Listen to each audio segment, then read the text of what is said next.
And hello, and welcome everybody to a Harry Man Late Night. Haven't had one in a while, so it was time again. Seemed like we needed one. Hope I didn't jump over anybody's shows tonight, but looks like we are getting people in little by little. What do we got? Oh, we're already like at 19. So yeah, great. You guys all jumped in from Lockbeard's show. So it's my turn, Lockbeard. No, just kidding. Just kidding. But got Chewy. Come back.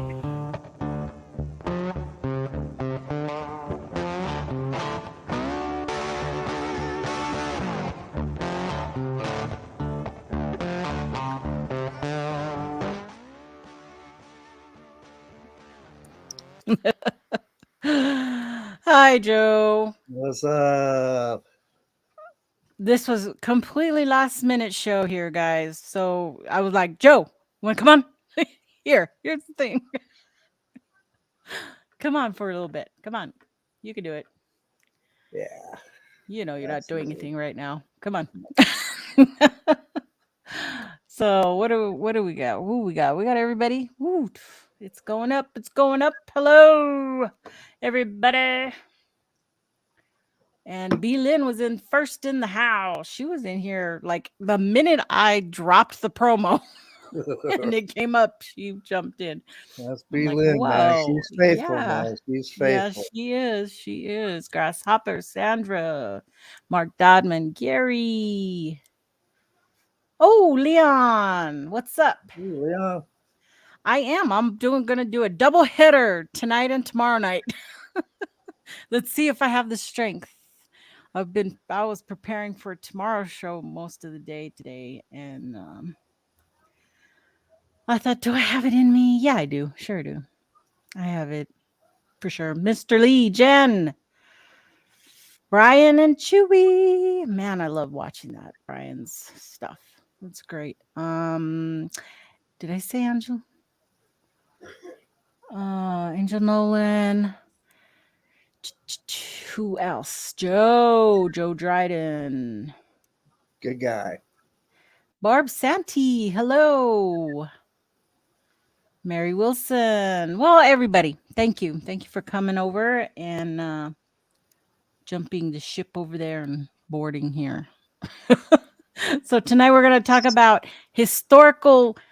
This is like right up in my face. Um, I'm like, get out. Historical misconceptions. So, I've got to like I found a site that has like listing 45 misconceptions. Oh, wow. Hey, Jeffrey. Jeff Rose in the house, everybody. Pine Island Research. There he is. So good to see you. There's Sandra. Did I say Sandra? I don't know if Sandra made it. So, and Mr. Lee gives kisses to Jeffro. Grasshopper. For sure. So let's get started. And you know what? It's an open show. I'm going to throw the link up in the chat. Anybody want to join in? Feel free. This is open house today. Not tomorrow, but today. So I am actually going to move over to here and let me go to the first one. Napoleon. What's the number one thing we think about when we think about Napoleon? That he Mm-hmm. was short. Yeah. Well, it says it's become that popular joke that Napoleon was short. It even spawned the phrase Napoleon complex. But Napoleon wasn't short. In truth, he was 5'7". But today's standards, that might be short. But the height was pretty respectable in France when he was alive. Over time, we've gotten taller. Mm-hmm. So um, there's a good, cool picture of him. That's a real portrait. Let's see. It says if you've been to those old historical homes, you've probably noticed how tiny their stairs were. And it's certainly not because they don't know how to craft bigger stairs. The average height of the person in France in Napoleon's time was 5'4", but Napoleon was a bit taller. Yeah. Yeah, it's kind of funny because this old house that I live in, the main structure of this house was built like in the late 1800s, Uh and our stairway going up to the upstairs is like tiny. huh. It's like tiny. So that's like people weren't even that really that big back then apparently. But yeah, we've gotten taller as time's gone on. I mean, if you think about it, George Washington was like over 6 foot or at least 6 foot, and that was considered a giant back in Washington's day. He was like a big guy. Yeah, yeah, yeah. And now 6 foot some is almost average for us now. I mean, all my brothers were 6 foot and taller. I was the shortest one of us all at 5'10". So Oh, wow. yeah, Wow.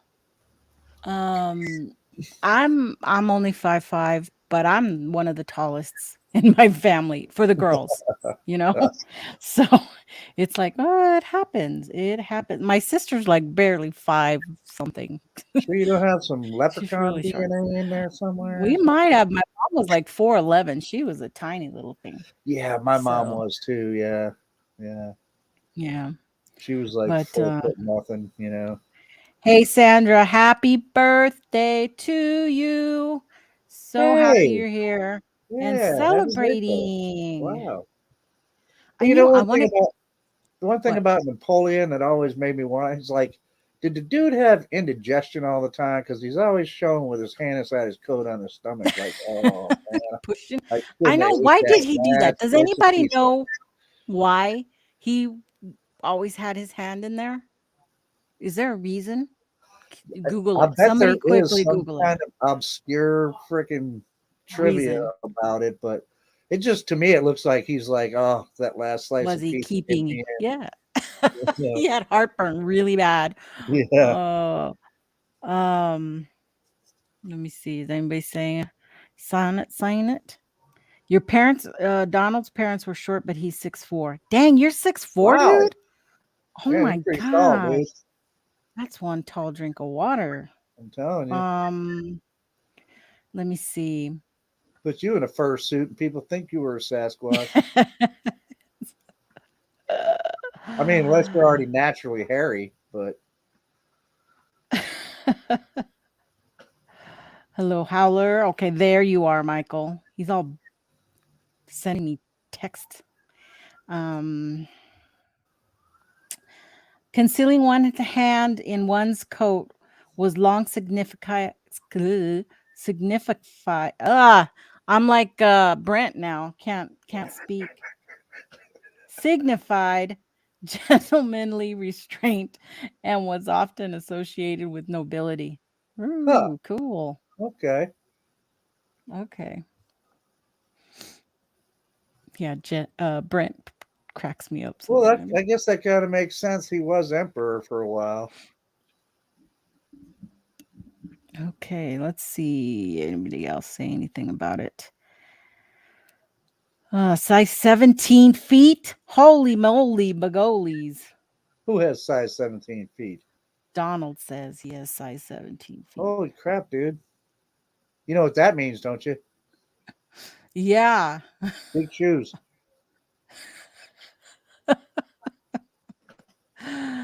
Oh, Mary Wilson says I have a sister who was 6'4". I was only 6 feet. You're 6 feet? Oh, Jiminy we're Christmas, shrinking as we Mary. get older. Holy crap. Tell me you were on the basketball team, at least. Mary says she thinks Um, she's 5'10" now. That's the same size. Although my wife says I'm shrinking, but I don't see it. I'm still 5'10". She'll oh believe it. man. Okay. Go as far as ancient Greece. Brandy had all the answers there. Okay, so there we go. The second one is the founding fathers were Christians. Thomas Jefferson and Benjamin Franklin were Yeah. um, deists, meaning Deists. they Yeah. Yeah. deists, Deists. meaning they believed in God but didn't subscribe to any holy book. Hmm. George Washington was an Episcopalian, and John Adams was a Unitarian.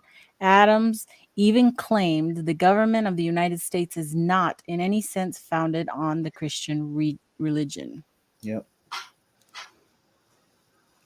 Um, Yeah. it So I mean, all the people that are always touting that we're a Christian nation. That's not what they intended at all. I mhm. mean, they intended for everybody to be able to practice their religion here, regardless of what it was. If there was any source of faith that had any influence on the founding fathers of this country, it would have to be the deism.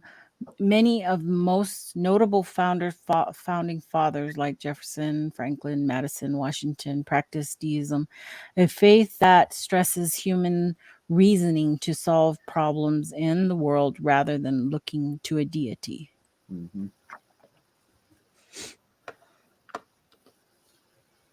Hmm.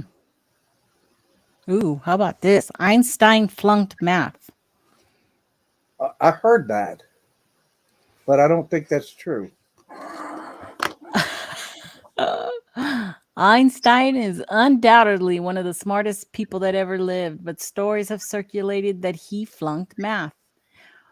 We all love the idea that even the great Einstein struggled, but that's not the truth. Einstein failed a college entrance exam, but it wasn't because of the math section. He actually bombed the botany, zoology, and language sections. Oh, So it wasn't, he was good at what he was good at, but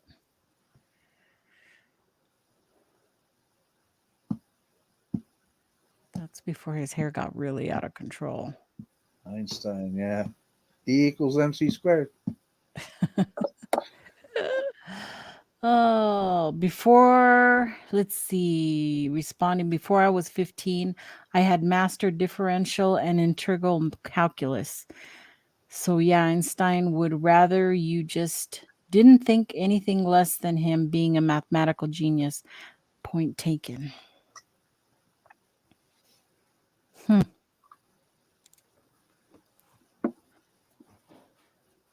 Yeah. How come Well, my everything?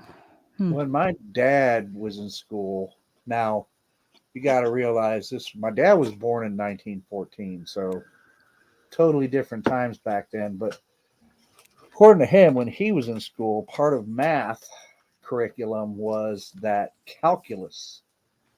was um, calculus was required. And I'll tell you what, I'm glad that by the time I was in school, calculus was not a required math curriculum because calculus is really well, at least for me, man. Calculus. I've looked at calculus books and etc. And I'm like, oh God, thank God they didn't. I'd have failed, man. Because it's just like, I mean, it's beyond. I mean, beyond my comprehension. I was okay when it came to like things like addition, subtraction, multiplication, division, and even like trigonometry and algebra. But calculus, I mean, oh my God. And, you don't really need to learn calculus unless you're going to be an engineer. If you're going to be an engineer and build bridges and things of that nature, yeah, you need to know calculus. Sorry. I'm like, somebody's in my house. Who's in my house? Hopefully, it's It's only the people. surprising when somebody's washing the dishes. I'm surprised when that happens. So, okay. Um, who else? So Slackmate came in, but I was interested in what Lockbeard had said that Einstein was a plagiarist. So I had never heard of that. Me neither. So what did he plagiarize?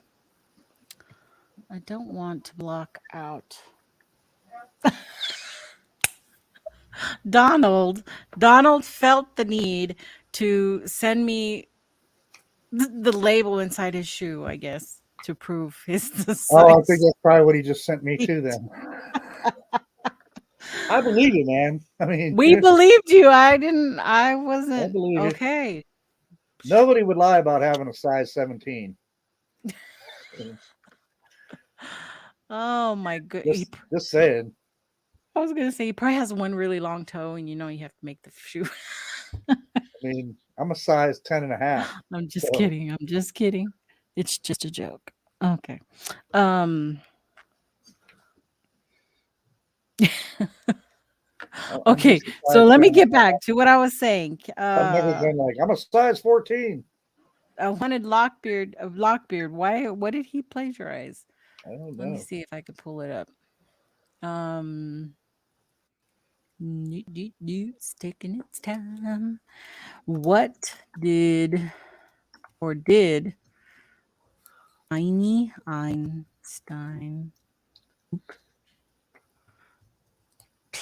plagiar play? No.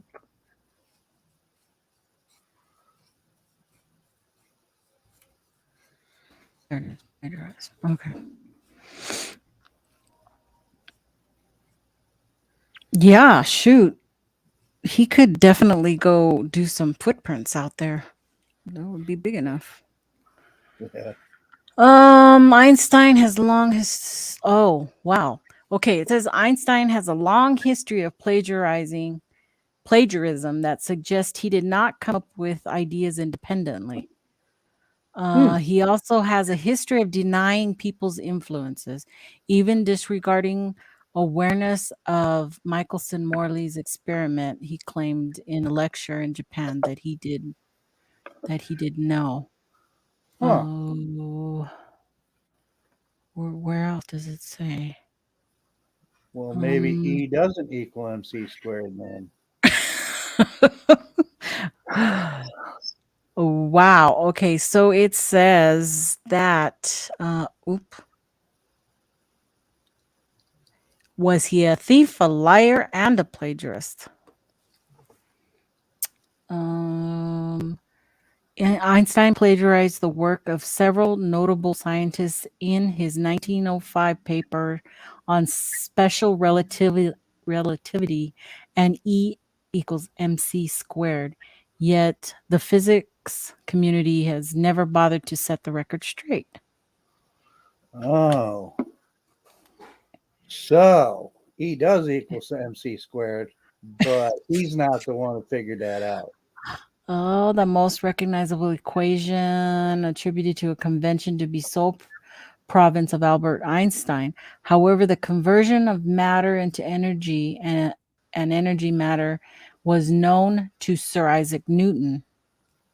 Huh. The equation can be attributed to S. Tolver Preston, to Jules Henry Poincaré, and to Olinto de Preto, even before Einstein. Huh.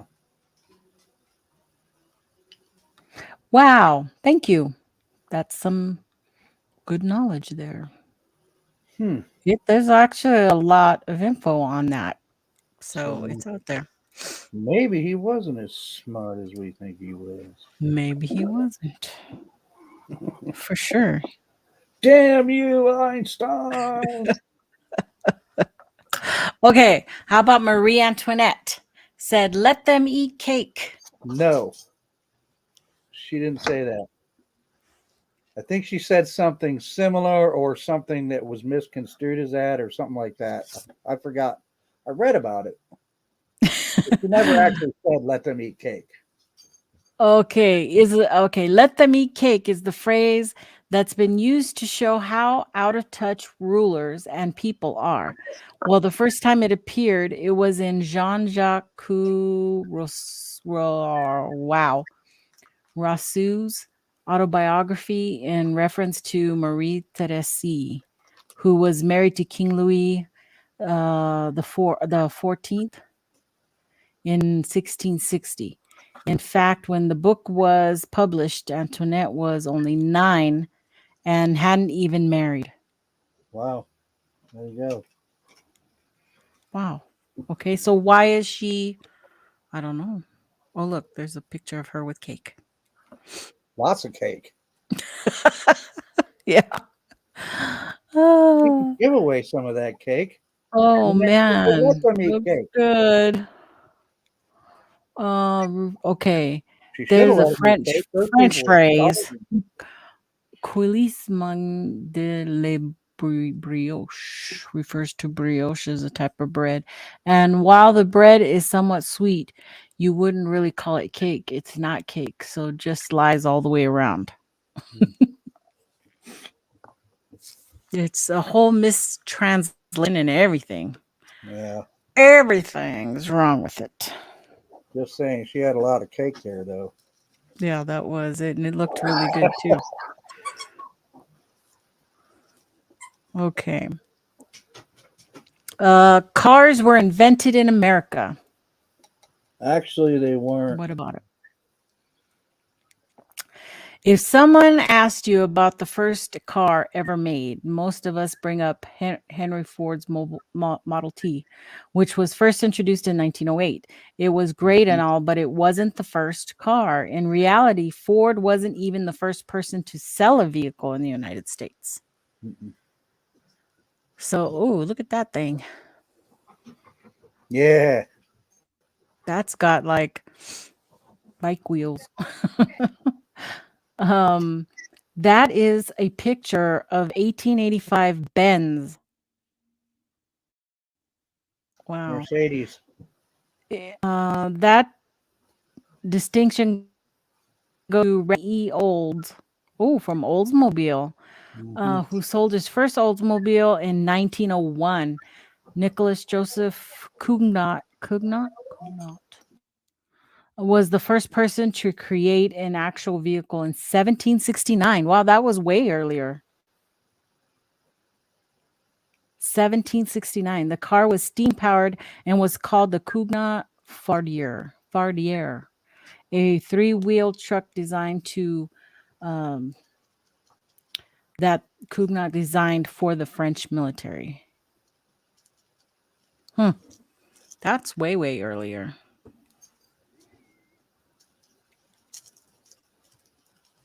For sure. But People I only think lived what? Ford did come up with the internal combustion engine because there were vehicles before the Probably. Because internal. that was steam. Yeah, and that's what they were doing with vehicles before. They were steam, and until they came up with the internal combustion engine.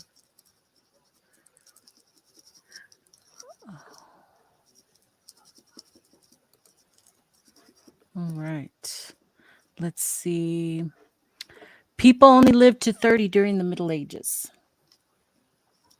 So it seems like death has always loomed like a dark cloud over the Middle Ages. The most dangerous period of for someone of the Middle Ages was infancy, and the mortality rate for babies was as high as 50%. Once the babies get older, they had a good chance of living to be up to 60 years old. Mm-hmm.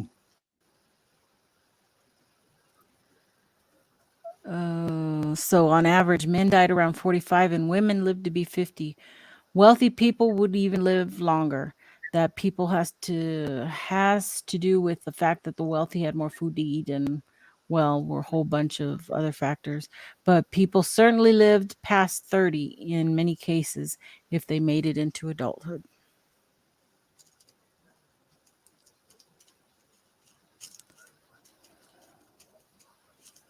Okay, what was next?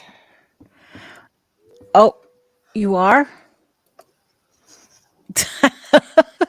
Sorry. Oh, shoot. Go away. I have to Hey. do something. It's the first time he's been here. Oh yeah. So, oh gosh. I'm sorry, guys. I'm sorry to do this to Let's y'all, do his but intro. so watch.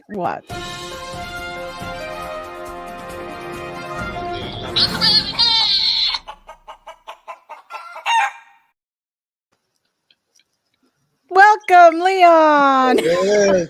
I don't know when I moved to San Francisco because I live in the Okanagan, but I have to call it San Francisco Sasquatch now instead of Bigfoot Okanagan. So Yeah. Oh, welcome. I didn't know how long you've been back there. I didn't hear. 20 minutes. I've been back there 20 minutes. I've been trying to have supper, and Oh. I thought, well, I can maybe have supper, and so I'm on, off, setting myself up. Oh my goodness. No, I didn't I hear. needed, Well, I needed you know the what? sweater.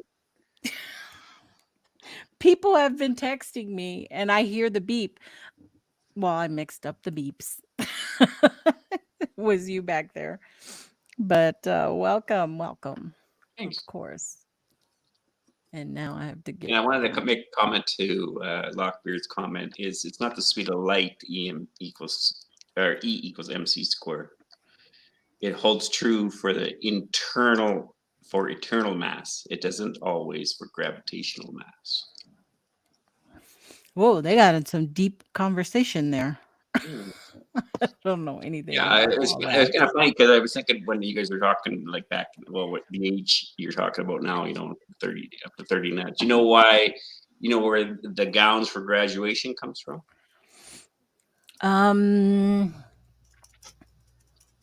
No. I'm If trying. you're- I think I used to. If you were a professor, the gowns used to go right by past your hand, and inside of where your hands would keep you warm in the arms was also more space, so you could have your lunch in there as well. Holy cow! Wow. Well, here's your paper. Oh, sorry about the jam on there. Oh my goodness. I never knew that. Well, I didn't know that either. I did a graduation last year, and that's when one of the professors was doing the history on everyone Oh. up, and he was saying, "Did you work with this from?" I thought, "Oh, that's interesting." Men don't wear purses. I guess that's what that means. We don't like purses. So we came up with this idea. I don't wear no stinking purse. I gotta make it longer. That's all. Oh man. That's interesting. Hmm. Because I mean, I didn't realize about doctors and their jackets and how, that they're given these little short jackets and then as they graduate to being full doctors, then they get the full long coats. I never You knew know that either. Wow. Another clothing man, I guess. So Well, you have yeah. a young little, doctor with the short jackets. But Yeah, when you were talking about how short everyone was in Napoleon's age, if you get a chance to go over to the armories in London, England, and check the armory out, all the metal armor is all small, like 5 feet. Oh, 4 feet, little. 4'11", yeah. Yeah, 'Cause- yeah. it's funny. It seems so strange. All these little people walking around. And they were the tough guys. Those were the tough guys. Yeah, totally. And the reason why you wore those big long hats, that they use Which one? in umbrellas and stuff like that, Oh, uh-huh. is a psychological reason for that. Is it makes you look taller than what you actually are. Ah. In the army coming, Get that looks big, taller get than you. big. Yeah, look up, yeah. Mostly brain, Yeah. mostly fat head, mostly inflated brain power. Yes. Oh, you mean Oh, like man. those big hats like the Prussians wore and stuff? The long, Yes. yeah. Yes. It's also so you can recognize which troops were where. Like them carrying flags. Some carry little flags, little hairy flags or whatever, rooster flags. Would that go for the royal the royal army too? You know how they have the big black. Yes, that's exactly where it comes Yeah, from. those ones. Yeah, those are incredibly huge.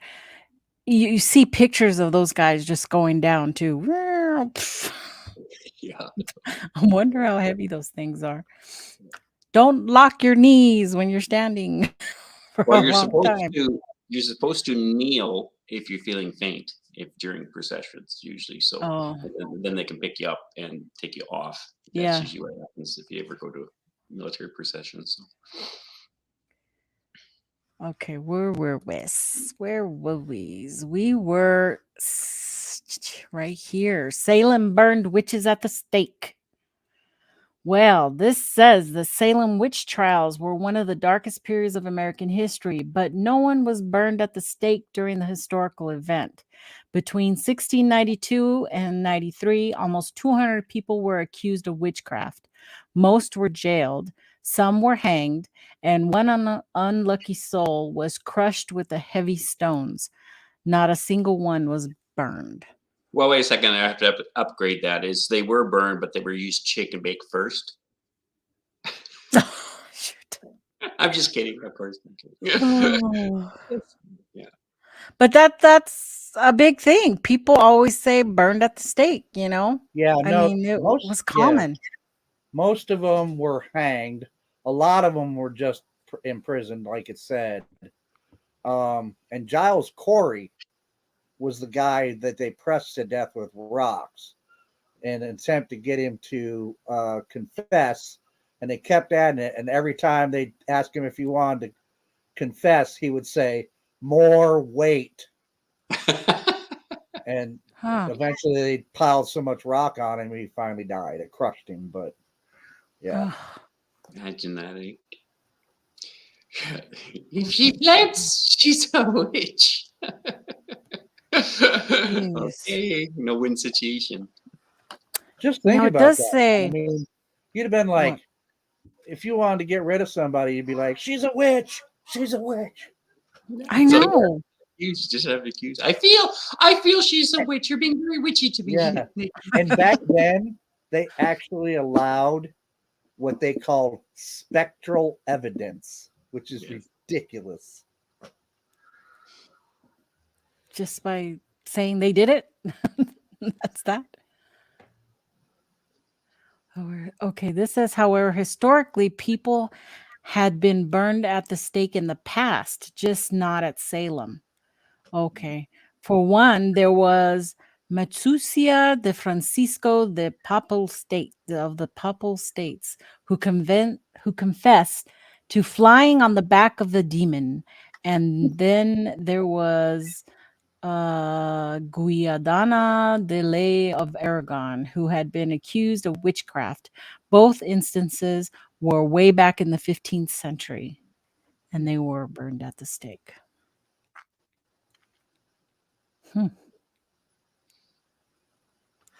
Well, wasn't Joan of Arc burned at the stake and she wasn't even a witch? Ooh, I wonder if they have that in here. I don't know. Well, these are misconceptions. So Yeah. let's see. George Washington cannot tell a lie. Somebody The said whole something cherry about tree that. thing. Yeah. Yeah. We don't The even story know goes that when George Washington was 6 years old, he chopped down his dad's cherry tree. When his dad confronted him, he stated, "I cannot tell a lie," and confessed. The tale was completely fabricated in 1806 in a biography of Washington. Can't believe anything.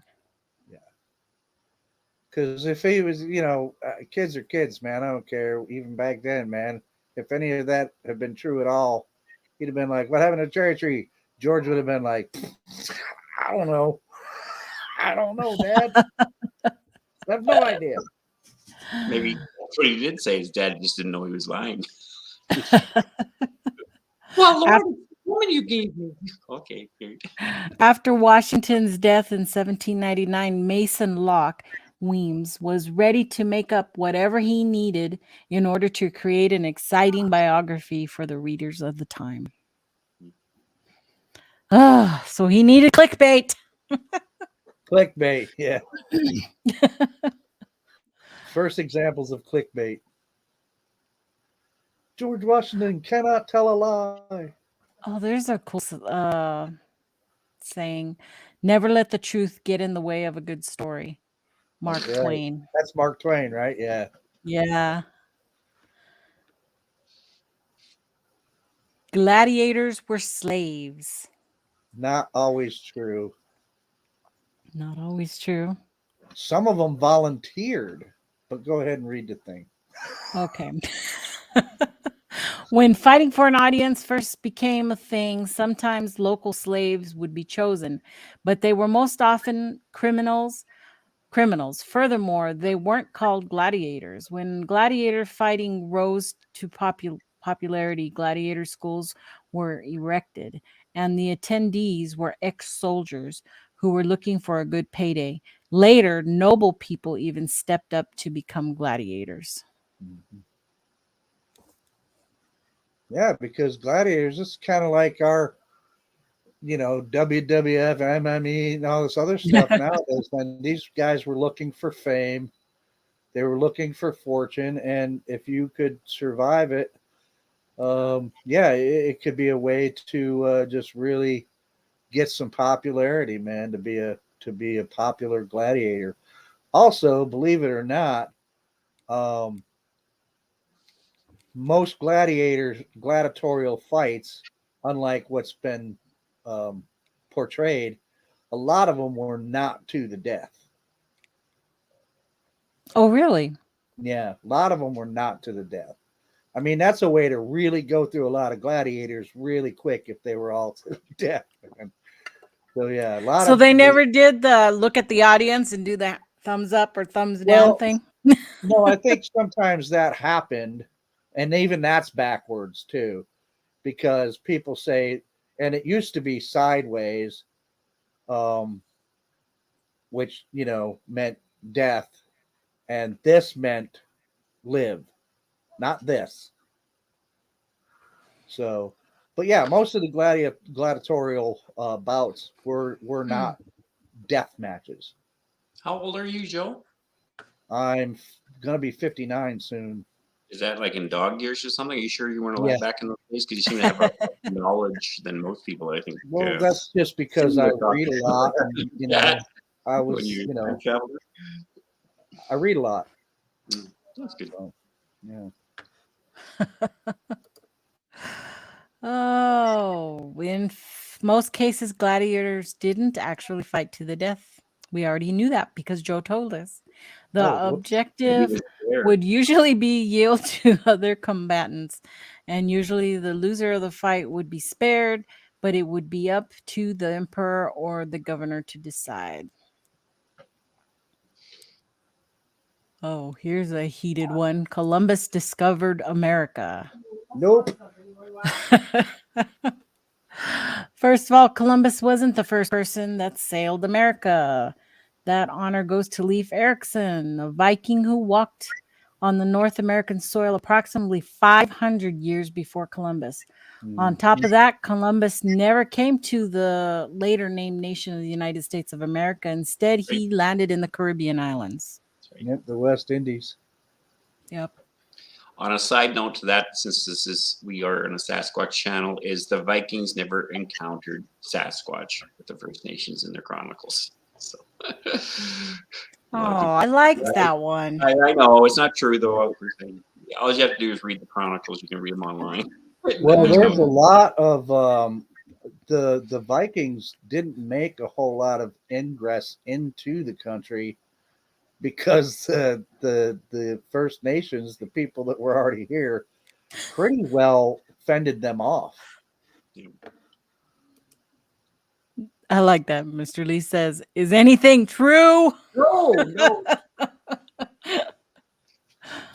No, I'm working on a video right now on doodling, doodle them or whatever it's called there, of how to tell if it's true or Oh not. my gosh, Setup. that's crazy. Yeah, that's why I said I think he's a time traveler. I think no, Joe I'm was not a actually time traveler. Look, notice he has a night. What is it called? He has the night goatee. I just have a Western Canadian one. He's got like one that's from the. He kind of goes down. Yeah. I think go night. I'm not a time The shirt he's traveler. wearing. Put a hat on. It's like a. He totally looks, or a helmet on him. Each totally looks like a knight. So there you go, Joe. So you've been exposed. Oh, he might be old Viking. No. No. Or am I? Or are you? Vikings are pretty sexy. Oh, then definitely I'm a Viking. Oh, I get man. Sorry, I'm watching Vikings Valhalla right now, so it's in the brain. Um, what were we? Oh yeah, we were talking about the area in which Columbus landed is now what we refer to as Bahamas. The native people called the land Guahani, and Columbus renamed it San Salvador. So basically, it's important to note that he discovered the Americas, not America, as Yeah. in the U.S., and he wasn't the first to discover it. And not only was he not that great of a navigator, because he named that's where we ended up getting the word Indians from, because he thought he was landing in India. In the Indies, yeah, right. So everything's all messed up. They were all wrong. It's like, no, Wrong. dude, you're a little far away from India. Just a little. Yeah. California isn't an island. So who thought? Okay, this wasn't one that we ever believed here in America, but it was too funny to leave out. Apparently, in the 16th century, an old map of California left it hanging off the side of the continent like an island. It was a long held European misconception that was around for over 100 years.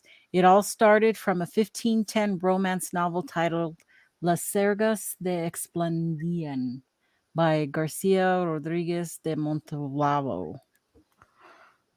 Maybe he was a time traveler. Maybe Oh, it's there's the talking about picture. future That's tense. Yeah, it's not going to be just Yeah. whooshed off Mm. into the ocean through an earthquake. maybe he was premonition, that's what's gonna come to California. San Andreas fault keeps widening. It may become a island Right. It could someday. look like that right there. That might be a very important map.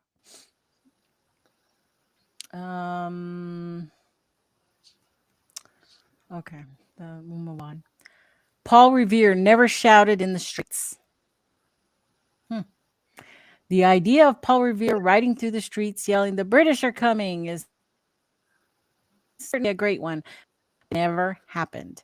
At that point, the colonies were technically British, so it wouldn't make sense. In addition to this, everyone wasn't cool with the idea of the revolution. Mhm.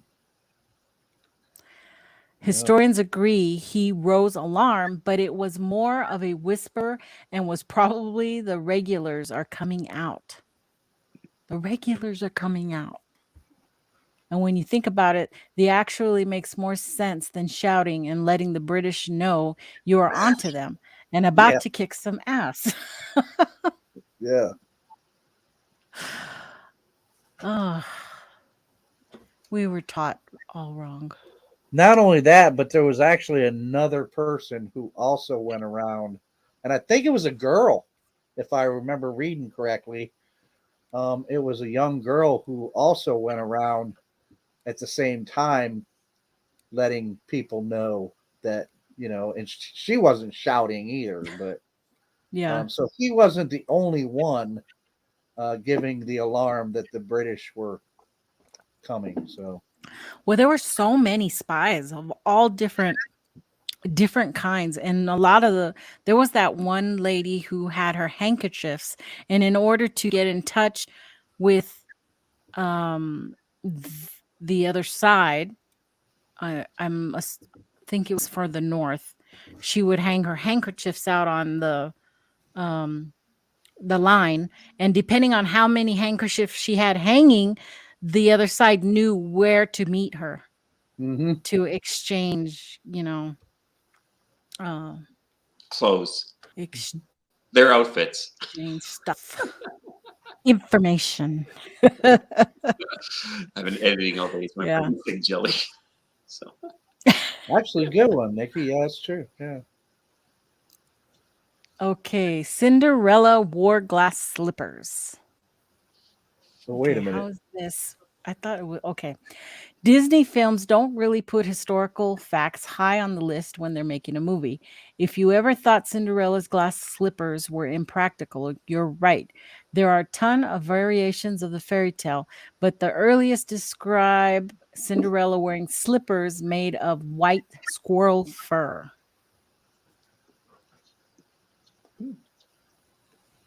Oh, there you go. There he is, right there.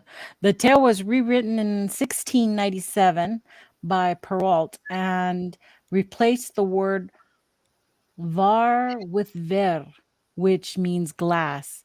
The earliest variation of the story was written sometime before 23 AD, recounted by a Greek geographer Strabo. In the story, a young Greek slave girl marries the king of Egypt. Well, that makes Interesting. sense. Imagine if they broke. I have a shard of glass. Have you ever stepped on glass? It hurts. Yeah. What little pebbles, little sand pebbles inside would just be brutal on the feet. Ugh. Sandpaper. I guess she was so dainty, though, they wouldn't have to worry about her breaking Oh, glass that's slippers. That's true. Look She at could that. just float. She could just float on them. Jen says she'd take fuzzy slippers to glass ones any day. Yeah. me too. Jimmy says, we all know she wore hooker boots, not slippers.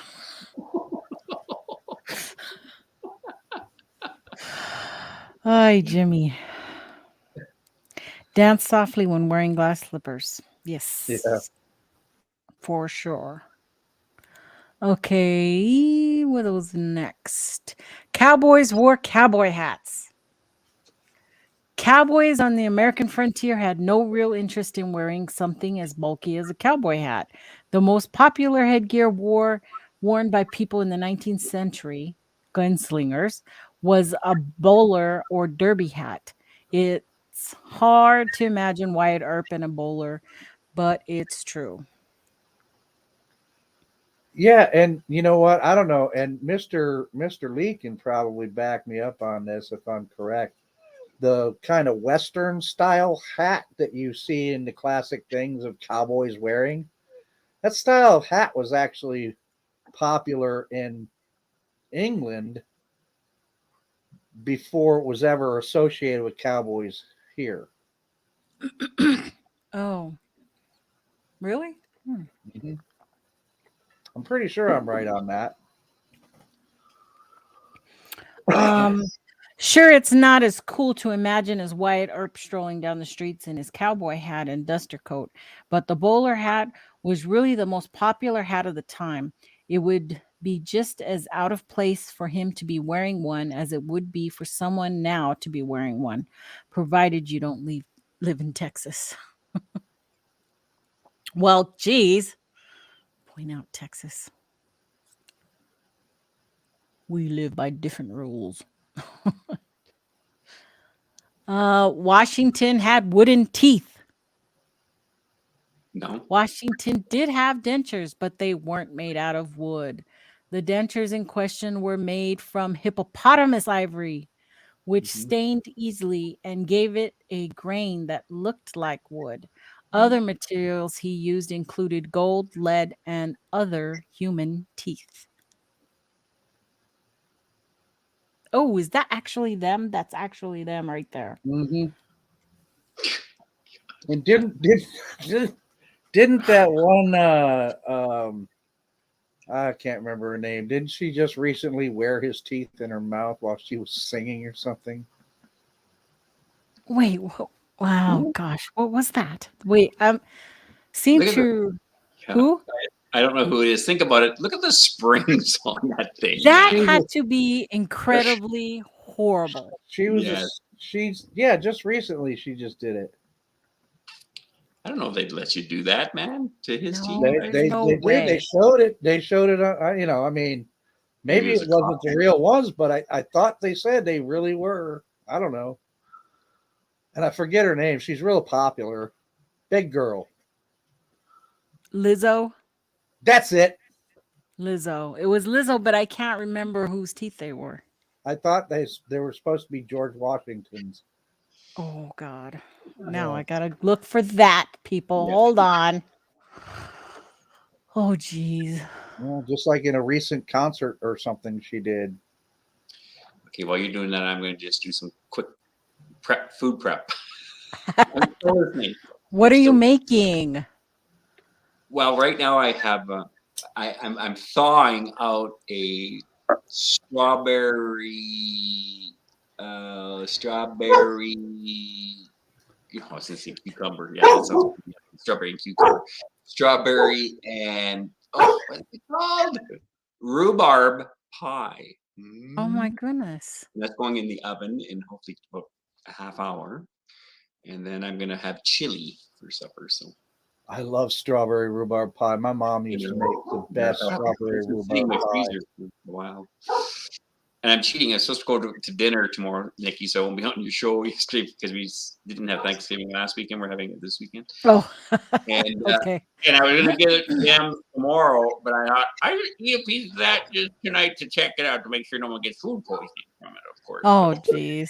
As a sacrifice for everyone else that's gonna be showing up. There's gonna be plenty of food anyway. So Okay, now we've got to make sure that the Mounties know to go check that you're okay after eating that. anyways, I'll see. I I'm don't- still here. I'm still here. It doesn't say. Does not say anything about. Oh, here it is. It says,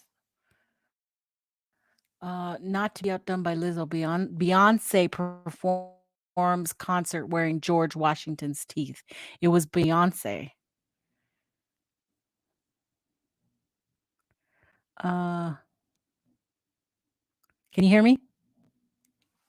How come I Whoop. can't hear anybody? Okay, yeah, that's right. Oh. Okay, so it wasn't Lizzo, but Lizzo did Yeah, something weird with some Beyonce. sort thing. Oh and then God! Beyonce And they did. even show her with. Okay, do I need to show you all this? Because it's why in the world would she do Yes, that? yes. I'm looking it up myself. Yes, you have to show it. You have to show it. You have to show it. Okay, hold on. Now everything running slow, of course. Now, Beyonce, you slow down my action here. Okay, now I can take that off. It's a whole new thing now. Okay. Present and share. What song was she singing to? That's what I'd like to know. I'm finally hear what I song. don't know. Looks like she has horse teeth on. I You bet know. she does. Is it this one? Yes. Okay, share.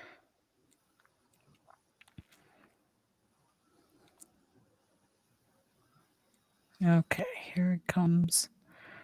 Thinking.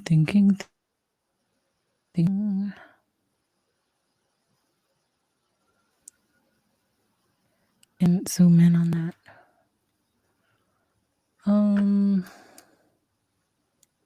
It won't let me click on it. It's going to be so small to see. How is doeth tonight confuse the crowd? The lead tin alloy horse teeth dentures. What hath a great showeth for you? The Library of Congress confirmed they had loaned the priceless historical artifact to the singer, allowing her to be the first person to wear the teeth since the coroner removed them from dead Washington's mouth over 200 years ago. History is so cool. I That's wore pretty Washington's morbid. teeth. That is What disgusting. an honor. That is pretty disgusting, and she has Pretty them morbid. on. Pundits on the left praised the stunt as a powerful way to stick to the slave-owning founding father. Conservatives cried out foul over the desecration of one of America's greatest and most wonderful, beautiful treasures. Beyonce's record label claimed victory as the event led to the slight pickup in web traffic and sales for the singer. She looks ridiculous. I'm sorry. That looks absolutely ridiculous.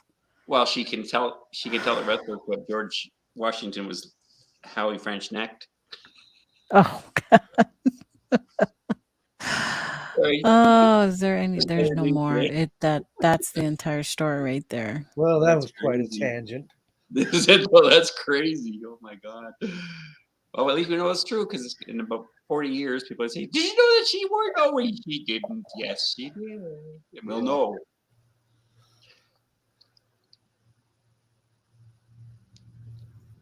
Ew, just not. That's not right.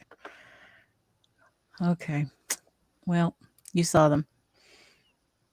The Babylon Bee is it's where this is site is on. Anyway. What people will do. I mean, that amazes me that that could be thinking is cool. Sorry to divert us onto that path. Oh man. Well, I heard about something about it, but I just dismissed it.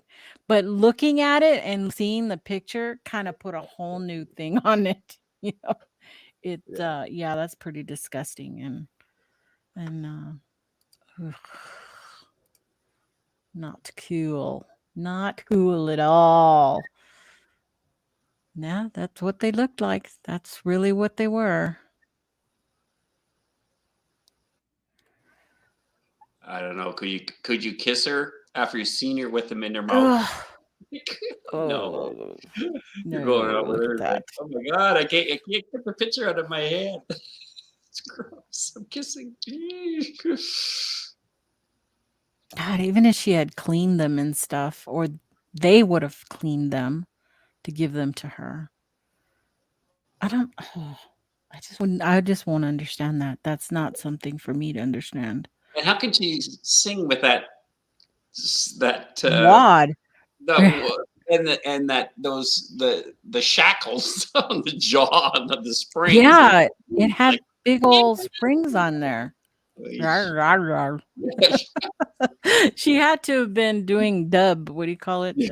totally a W. Yeah, the okay, what are we looking at here? What is this? Where is it? Vikings wore horned helmets. Nope. Of course they did. Nope. Nope. Dang, I liked that one too. That was a movie thing. Anytime we see a depiction of a Viking, they're usually wearing a horned helmet. It makes them look a little scarier, but it's all made up. There's no historical evidence of Vikings having horned helmets. The only horned helm ever discovered was in a Norwegian warrior's burial just north of Oslo. But they did wear bearskin shirts. That's where the word berserker comes from. Yeah, I know the Babylon Bee is a satirical thing, but that is still a real that's still a story that's all over the place. You find it.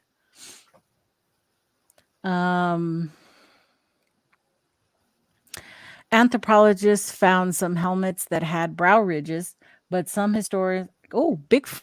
But some historians aren't entirely sure that Vikings wore helmets at all from the 19th century, long after the Vikings' time. And if the Vikings did have horned on their helmets, it's only some metal embellishments. Bummer. Benjamin Franklin didn't think America's bird should be the turkey. Why not? Now that one surprises me because I always thought that was true. Sorry to burst your bubble, but Franklin didn't think the turkey should be our national bird. It's true that he didn't like the bald eagles because it had a bad moral character. In a letter to his daughter, he joked about turkeys as our national bird, but he never actually meant it in earnest. Huh. Yeah, because I had read that he said that turkey was a much nobler bird. But how an eagle is a bird of how could an eagle not have a good moral whatever? I mean, that doesn't make any sense. Eagles having morals. Franklin, let's see. Franklin, a joker, did say the turkeys wouldn't hesitate to invade his farmyard with a red coat on. At the same time, he did not agree that the bald eagle was the best choice of bird, saying in the same letter, For my own part, I wish the bald eagle had not been chosen as the representative of our country. He is the bird of bad moral character. He does not get his living honestly. You may have seen him perched on some dead tree where, too lazy to fish for himself, he watches the labor of the fishing hawk. Wow. Pretty harsh on the eagle there. Oh, man. That's something. Eagles not being of good moral character. But kind of sense when he swung from tree to tree. I wonder if Tarzan only wore a loincloth. Is Tarzan based off of a true story? No, Okay. that was Edgar Rice Burroughs. Okay. Totally fiction.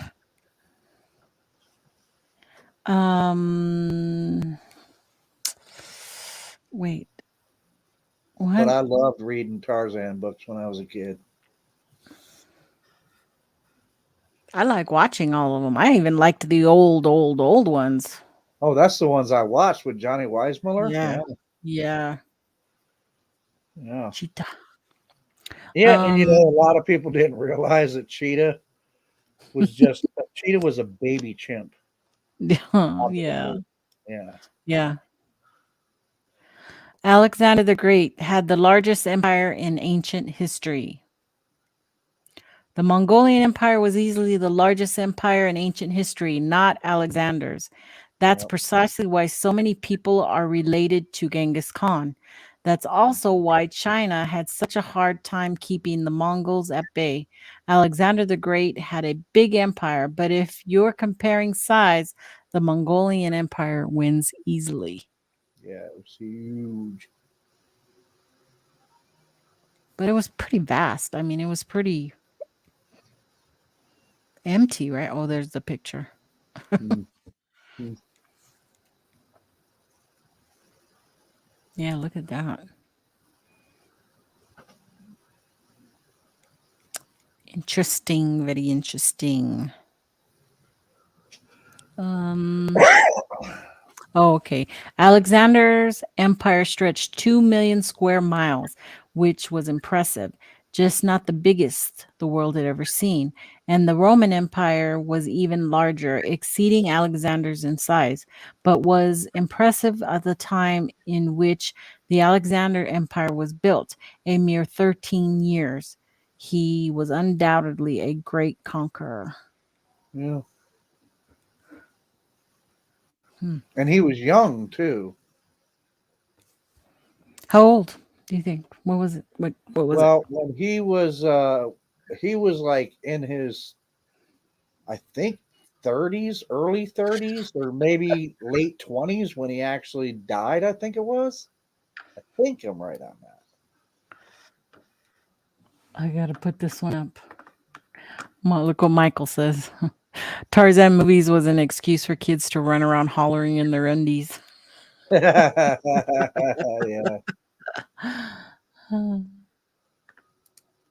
Oh man. What else? Tom Cruise, Ricky Bobby. Oh, baby Jesus. Okay. Can go back now. Darwin never claimed man evolved from apes. Darwin was a smart man and he never claimed that modern man evolved from apes. What Darwin actually said was that he believed we shared a common ancestor. From there, the different species evolved by a process of natural selection. You can check out his quote in his Origin of the Species. Yeah. This is the one that always gets me every time somebody's like, well, if we evolved from apes, why are there still apes? And it's like, because, dude, it's easy to, this has been explained a billion times. We didn't evolve from apes. Just like it said there, we evolved from a common ancestor, as far as near as they can figure, from the fossil record, about 7 million years ago. We had a common ancestor with chimps. We split from that common ancestor. Chimps went one way and developed in that direction. We went the other. So we didn't evolve from them. We evolved from a common ancestor. But people still ask that question. Where's Herschel Walker? Same one. Still ask that stupid question. It's like, Herschel, pick up a science book for once in your life, man. Oh, yep. That's pretty much what that says after that. Country sizes are different. In school, we're used to seeing the globe spin around, but did you know that the size of each country are widely off from their actual square mileage? On our globe, Canada looks larger than the United States, but the US is actually bigger. Russia, China, and many other countries are also a lot smaller than we originally thought. What? Aha, What we're do you mean? bigger than you, US? Leon.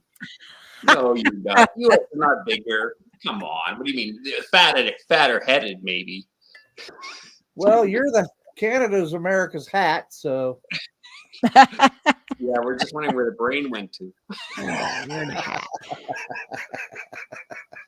Get myself in trouble. touche. Okay, so what we're looking at is the World Mercator projection with true country size and shape added. So what's the dark blue? Is that representing area that you're going to take over? Oh, okay. So which is the real? So the light blue. What? Well, that can't be right because Greenland, they're up in the right-hand corner and in the middle. That is not even So ours. That the light blue is the real? No, the dark know. blue is the real. The dark. It doesn't have a thing on there. Fake news. Fake news. Fake. Yeah, right. Now I gotta look it up. The reason the countries appear larger is that they are stretched out on the globe. I understand that. However, the actual size of the land masses is quite surprising when you look at the map of countries that are to scale. There's got to be some real ones. Well, just look up a ledger on landmass of countries. I should have a list there, 1 to 10. Top 10 land masses, country land masses. Come on, Lockbird. Where's your factual evidence here, thing, man? We do double checking this research here. I need a production manager. It's just taking up too much of my to hold on to the stream. Okay, let's move on. George Washington was our first president. What? No. George Washington was far from our first president. There were several presidents elected during the American Revolution. The first was a man named Peyton Randolph, who created the Continental Army. George Washington holds the distinction of being the first president that was elected by the people, but he was technically the 15th president. Yeah. I didn't know that. Did you know that? Yes, that's why he gets that distinction, because he was technically the first president elected by the people, because the ones before him weren't elected by the people. But yeah. Okay, so who were these men? Well, after Peyton Randolph, Henry Middleton was chosen as the second president. Peyton Randolph was chosen again. Other presidents included John Hanson, Thomas Milfin, Richard Henry Lee, and most notably the famous John Hancock, big signature guy. Yeah. And I don't know if it's true or not, but they originally wanted to make George Washington king. And George Washington was like, dude, we just fought against a king. I don't want to be a king. And they were like, well, we'll make you president then or whatever. And he was like, I don't even want to be president, but I guess they talked him into it or something. Huh.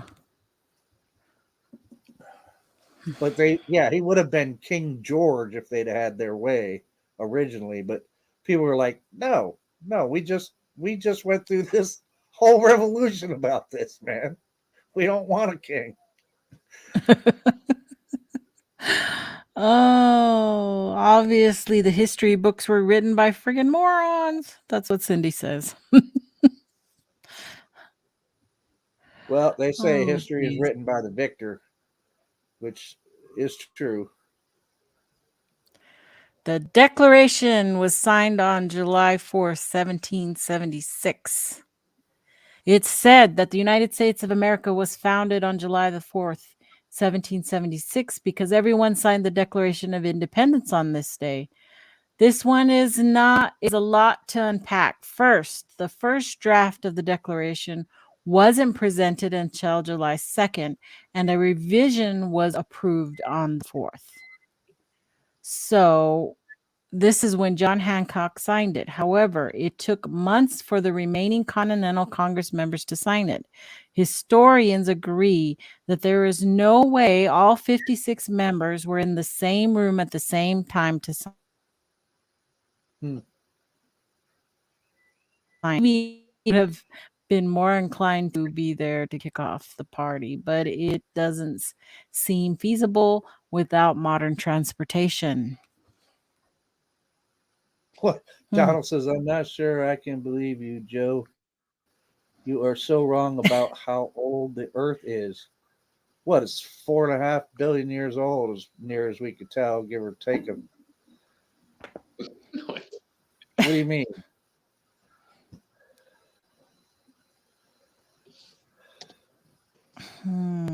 Okay. Black Tuesday caused mass suicides. Huh? The Black Tuesday caused mass suicides. Wall Street crash, remember? Oh, yeah, You were like alive people back throwing then. themselves out of windows and stuff like that. Yeah. The That's Wall not true. Street crash of 1929 is still one of the most devastating financial situations in Americans' history. It's said that investors jumped from skyscrapers after the crash. In actuality, there were only 2 suicides by jumping from tall buildings. One of them was an elderly female clerk, Hulda Borowski, and who may not even have jumped because the stock market plummeted. So she just jumped because she was ready to jump. And let's see. It's not 6,000 years old, Leon.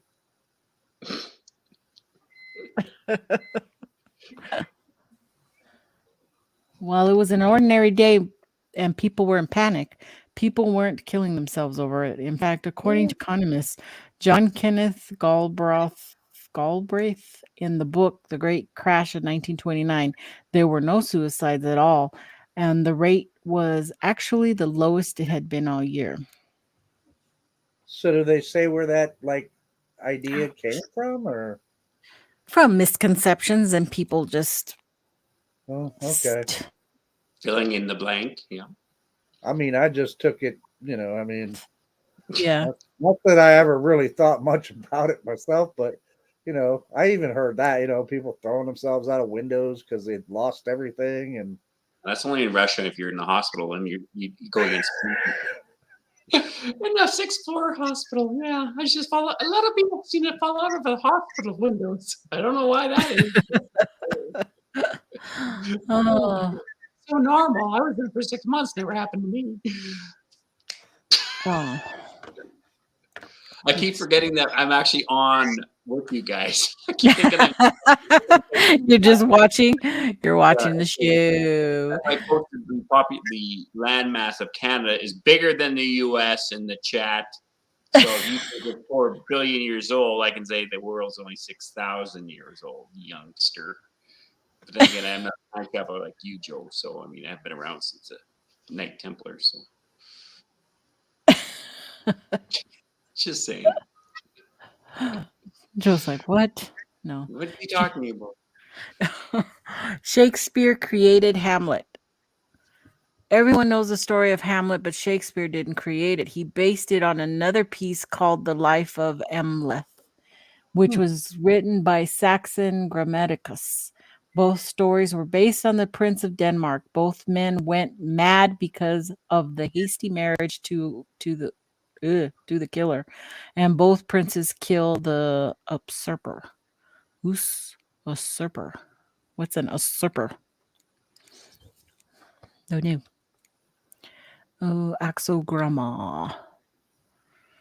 The Scandinavian legend itself is said to be derived from the old Icelandic poem, and the name Amleth is derived from the word something else, which means fool. Thus, Hamlet is the fool. Shakespeare wrote the play between 1599 and 1602, it is said, so clearly not a coincidence. Yeah. This one here is like, yeah, everybody was like always AD after death. I've also heard people say AD stood for after deliverance.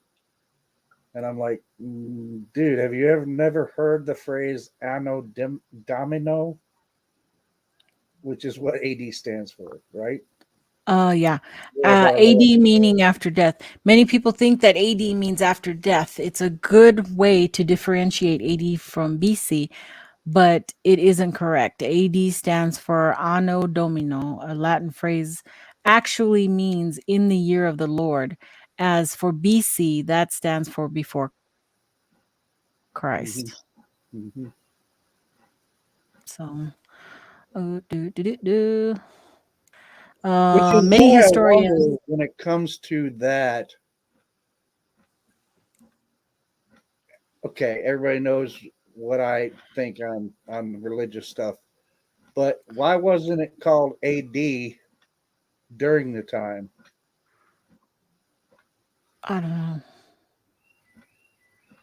Right. So I mean, what I'm let me rephrase that. If people thought it meant after death, then what do they think they were calling the time when he was supposedly alive? What were those? Just the Jesus years, JY? I mean, so AD would have been after Christ, before Christ. But then there's BCE as well, before Common Era. Right. Well, that's something that they took. That's a non-religious before the Common Era. Yeah. Yeah. But that's totally different than BC. I don't know. I don't know.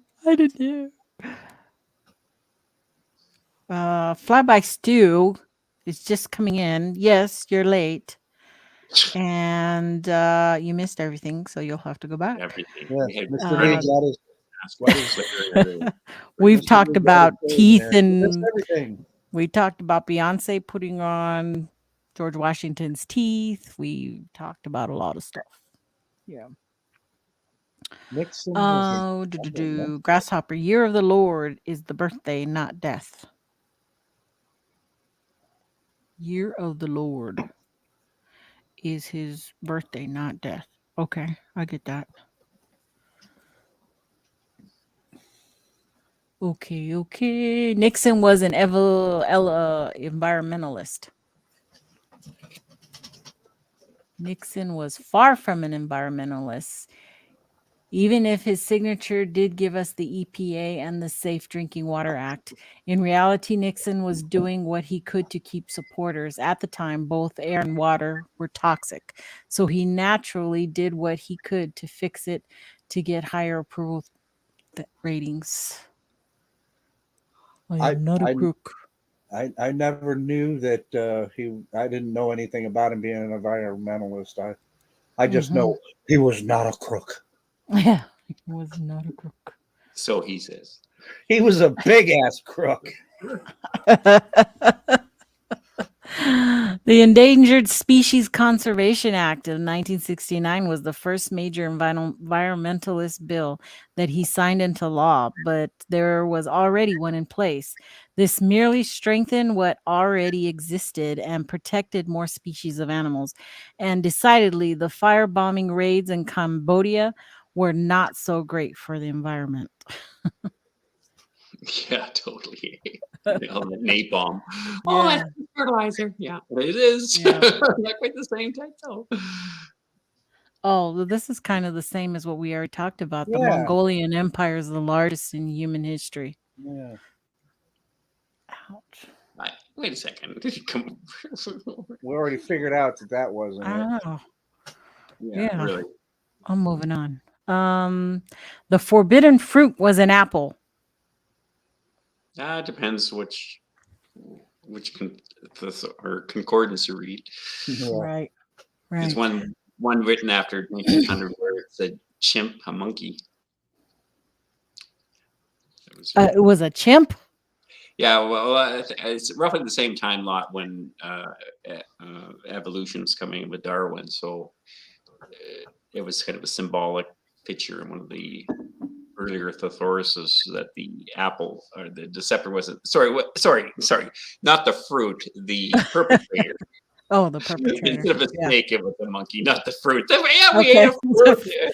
I'm like, what? I'm looking at a fruit and screen, so my brain, oh my God, my brain's working today at all. Great. Having a seizure again? I had heard it was like a persimmon. It was like a something like that. I think since dates were like really big back then and that around that area too, it could have been a date. Let's see. The book of Genesis never mentions what kind of fruit Eve grabbed from the tree of knowledge of good and evil. Biblical scholars think that it could have been a fig since Adam and Eve were dressed in fig leaves, while some Muslim scholars claim it could have been wheat or grapes. That's nice.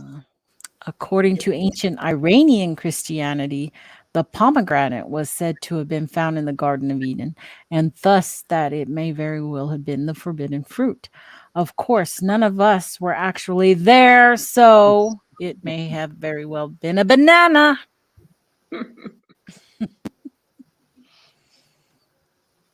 Iron maidens were used as medieval torture devices. They weren't? Medieval That's so torture was gruesome, but Iron Maidens were completely made up. The Huh. first stories didn't pop up until the 18th century. Once it started, the story spread as a way to encourage the idea that Middle Ages were gruesome and violent. Yeah, that would be pretty gruesome. This is not to say that Iron Maidens were not real. They were, just weren't really the thing in medieval times. The first instance of Iron Maidens didn't occur until the 19th century, as far back as 1802, and the original was destroyed because of an Allied bombing during World War II.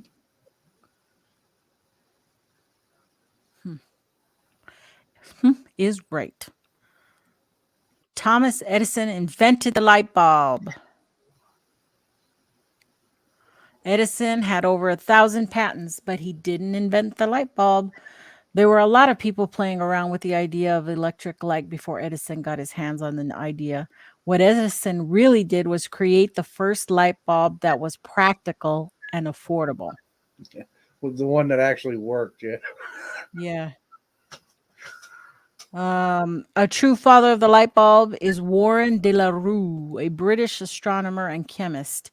He created the first light bulb using an enclosed platinum coil in a vacuum tube, which he then passed a current through. The issue, however, was that the design was that the platinum made it too expensive or commercial to use.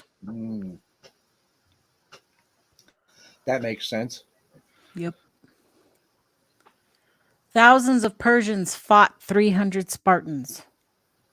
I thought that was true. No. Okay, the story I of know there 300. were 300 Spartans, but I didn't know. I guess I don't know the real number of Persians. Let's see. The story of the 300 Spartans were stacked up against more than 20,000 Persian soldiers is exciting. The real story is still thrilling, but it's leaving out something important. The 300 Spartan soldiers were backed by a 5,000 to 7,000 Greek army. Yeah. Whoa. Even if you consider the larger number, 7,300 versus 20,000, is still shocking. But we can't forget those Greek soldiers that fought side by the Spartans. So the Spartans certainly faced great odds. It's just they weren't alone in doing it. Not that they weren't brave, though. I think it was the 300 that were. I mean, yeah, there was more apparently of Greeks. I mean, even part of that's kind of shown in the movie. You know, that movie's not totally historically accurate. Great movie though. This is Sparta. You gotta love that. You were there. But I guess I it's thought I 300 recognized over you. at the pass, the Thermopylae Pass. This is a good one that you go next. War of the Worlds caused mass hysteria. So it is said that Orson Welles fooled the world in 1938 when he presented War of the Worlds, and his broadcast caused mass hysteria because people thought it was real. The mass hysteria claim is inflated, though. The only person that thought it was real was a single farmer. Oh, really? Just one guy. Oh, man. Really? He's the only one that didn't catch the beginning of the show where they said it was fake, right? The only people that were confused by the broadcaster were the ones who missed the beginning of it, as it was not set up like a radio hoax. They merely used the radio as a platform to telling the story. Nobody was genuinely panicking over the broadcast. There's more data out there than this. I'm not too sure the resources these guys are using for some of these stories, but Oh, I'm sure. I'm sure. They got that one down pat. I am merely making this a conversation. Oh, I see. You signed a non-disclosure agreement. Disclosure, yeah. Totally. Am I reading the truth or not? Yeah, well, It may not be, because Russell's we right already now. know. Oh, bullshit. Yeah, I think Yeah, I concur. yeah. There's a lot of bullshit stuff out there. So, don't believe everything you read on the internet, folks. But it's interesting. Betsy Ross sewed the first American flag. The only evidence we have that Betsy Ross designed and sewed the American flag is her grandson. The real creator was probably Francis Hopkinson, who also signed the Declaration of Independence. He designed many seals of the United States government, so it isn't a jump to think he did the same for the American flag. Betsy Ross was credited by her relatives in 1870 for sewing the first American flag, but who hasn't wanted to brag about their relatives? In reality, there's no archival evidence nor recorded accounts that this actually happened.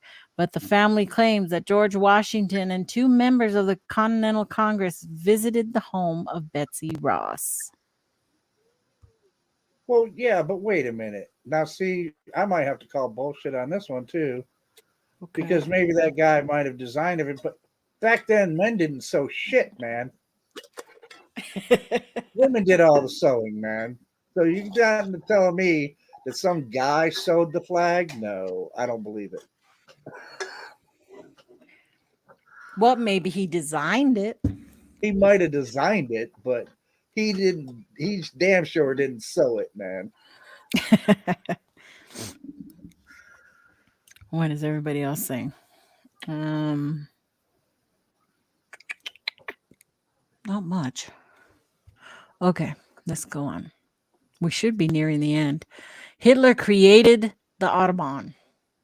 Huh? Hitler created the Autobahn. Oh, I thought you meant Autobahn. I thought you meant the bird Autobahn, the car thing, the highway. Yeah, the Autobahn. The Autobahn. Yeah.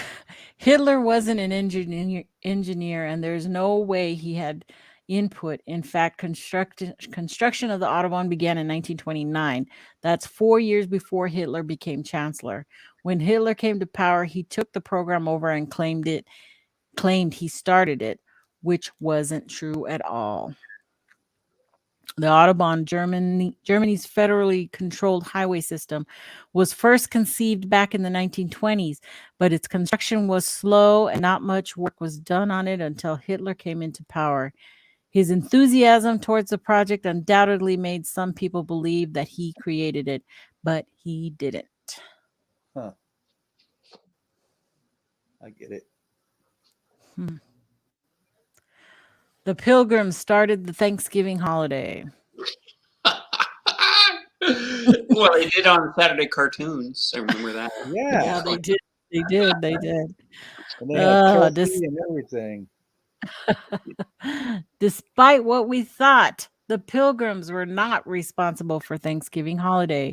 It wasn't until the Lincoln presidency that the United States began to observe the holiday annually, more than a century after the Pilgrims held their celebration. That's not to say that there wasn't a Thanksgiving feast, however.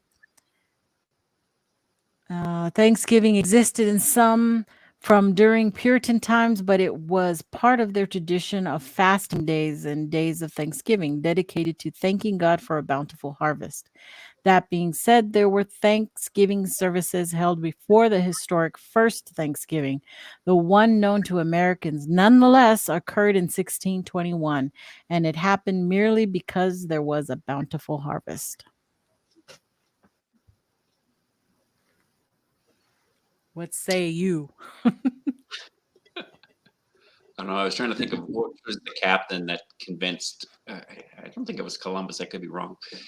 But they needed food so bad they went and talked to the First Nations, and they said, "Look, you can give us food." First Nations said no, but they knew about this eclipse coming, so they said, "Well, if you don't, on this particular day, the sun will become dark." And of course, it did. And then they just thought, "Oh my God, okay, here, you take all our food for winter, no big deal." Yeah, sneaky Anglo-Saxon British. Yeah, they were sneaky. Yeah. Chessboard says, Joe, didn't you get a sewing kit in the military? Yeah, that was totally. that was in 1981, not in the 1700s when men did not freaking sew. Men did sew. Sailors Well, I still don't sewed. believe that guy sewed the flag. I still think Betsy Ross did it, damn it. Oh, you're so Vikingish. Just settle down. I still think Betsy Told you. Ross did it. Told you. I told you. Why don't we just do a Google search? Did men sew in the 1800s? Maybe some dude out on the range by himself and he had no choice. They had to. Yeah, they did. They made their own clothes. Okay, yeah, totally. I'm still telling you, some guy in Congress didn't sit down and sew the American flag. I don't believe it. Manhattan was purchased for beads. This one is partially true. The misconception is that island of Manhattan was purchased for around $24 worth of beads. History doesn't show what items were involved in the transaction, but it equaled 60 guilders. 60 guilders. That would be roughly $1,000 today. And this was the same amount that was paid for Staten Island. Wow. Should have invested in that. No, yeah, right. No doubt that this is still low and wouldn't even pay for a month's rent in an apartment there today. But it's an important distinction. It's still a pretty good deal, though, considering Manhattan is 33.58 square miles. That's it? 33 square miles? There was discovered a Florentine explorer, Giovanni de Verrazzano, in 1524, but was not mapped until Henry Hudson's voyage in the 17th century. 33 square miles. Wow. Interesting.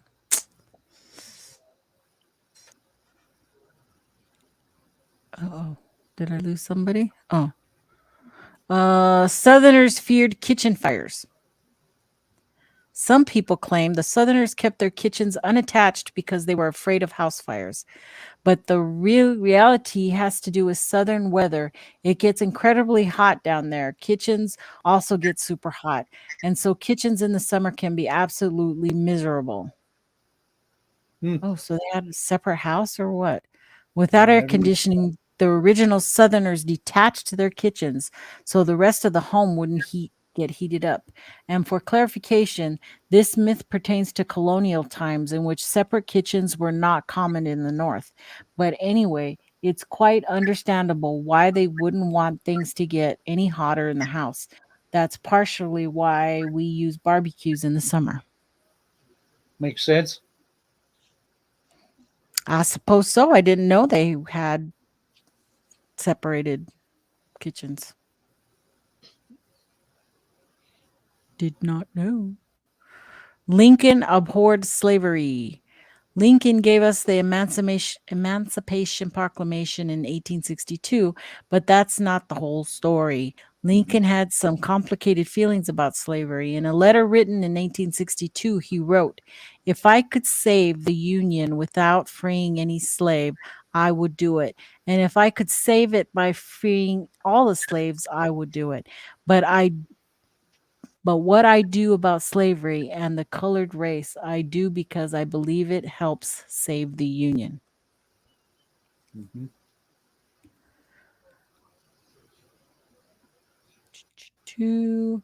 And in fact, a speech from Lincoln in 1858 shows how Lincoln did not even view Black people as equals, saying, "I will say then that I am not, nor ever have been, in favor of bringing about in any way the social and political equality of Black and white races." Not quite the guy people thought he was.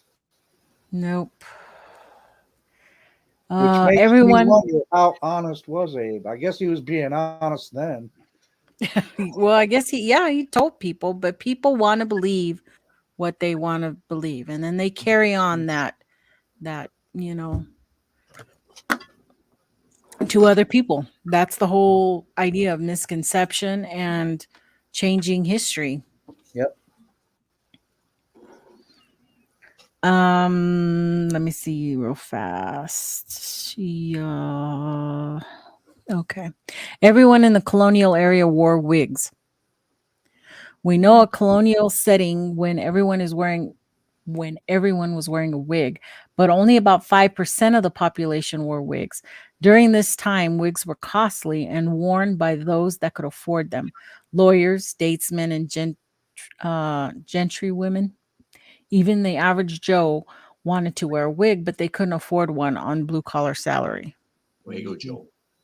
Where's the wig? But I heard that they were like infested with fleas and all kinds of nastiness in those wigs. Totally. Maybe, who knows? They were Yeah. But I did stinking- hear Ew. that the reason why, yeah, because wigs weren't cheap. So They just wore them day after day after day after day. So Never can you washed. imagine? Ugh. The smell? Nobody washed it all like once a week. Yeah. I mean, we all heard that story of don't throw the baby out with the bathwater type of thing. Right. You know, it's because they, 5 people in a home. The man took the shower, the bath, and then the lady, and then the kids, and then the baby was at the end. Yeah. They all used the same. Ugh. Yeah. Um, And they didn't bathe that much, as far as I know. What time of the month is it? Oh, it's bath time. let's see. Grasshopper says they powdered the wigs because the fleas and ticks. Yeah. Maybe that could be. Yeah. Oh, I'm sure they did. Mm-hmm. They had to put it all over. Their Yeah. faces were white and everything. Oh man. Medieval people spiced rotten meats to mask flavor. Yep. Yep. That's what I thought. What happens when you eat rotting meat? You get sick. That's just a fact. Medieval people weren't about to get stomach ache every time they wanted some protein. Plus, spices were too much, too expensive to put on rotten meat that would still get you sick. Spices only were used only to embellish high quality foods. Hmm. There's also another huge issue with this claim. Spices were a luxury of the time. Spices like cardamom, nutmeg, cinnamon, and ginger had to be exported from exotic lands in the Far East and wouldn't be easy for medieval peasants to get a hold of. So basically, only wealthy people could afford these spices, and wealthy people certainly wouldn't be about to eat spoiled food. Well, in New York, they used to, because the food didn't have any way to keep the meat, good for a long Fresh. time. So Yeah. people could view the meat and say, "Oh, this is gross." So they would take that meat and they would dye it so it looked like it was fresh meat. Yeah. Yeah. And Ugh. if you watch, and this is a great series that I watched, it's pretty fascinating, really.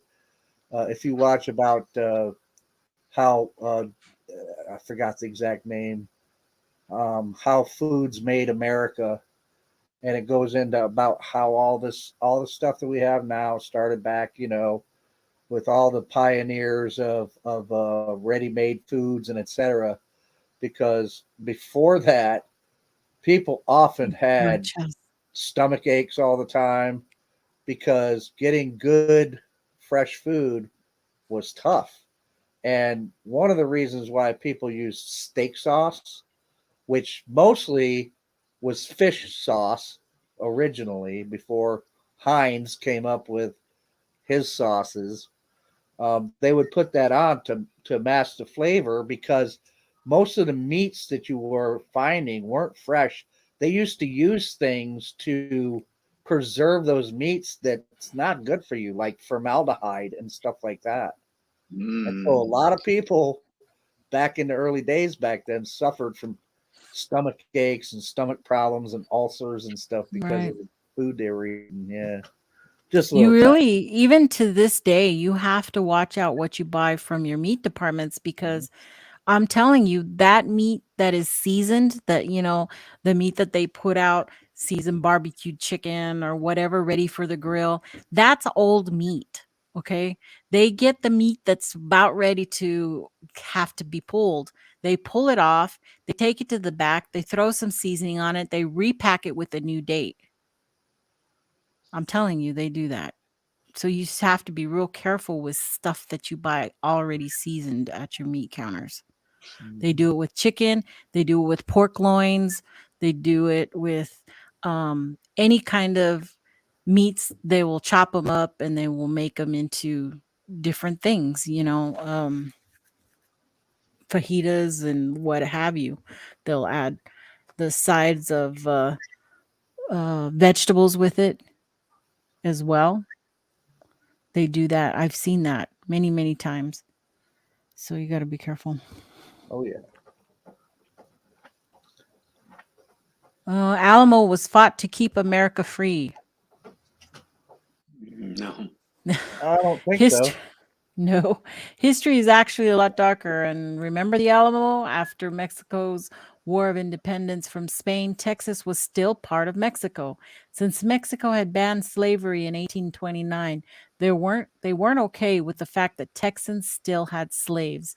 Thus, the 1836 Battle of the Alamo occurred. The pivotal moment in the Texas Revolution involved a 13-day siege by Mexican troops and a final battle between Mexican and Texan forces. Santa Anna was able to reclaim the Alamo for Mexico, but Mexican forces would be defeated at the Battle of San Jacinto. It's really small. When I went, it's so Well, that's what I really mean. The small. picture is the rendering of an artist who's never been to the Alamo because it Yeah. doesn't look like that Because at the all. Alamo is small. Yes. Yeah. Yeah, They're it was taking way after smaller that. than I originally Yeah. thought. At least what's there now, what I saw was small. Yeah. No, people were shorter back then. Yeah, true. um, and it's right across the street from Arby's. Guinness Book of World Records. Oh, that's funny. Lindenberg made the first transatlantic flight. Lindbergh. Being the first to do something make you special. So Charles Lindbergh took the first transatlantic flight between New York and Paris in 1927. It made the headlines.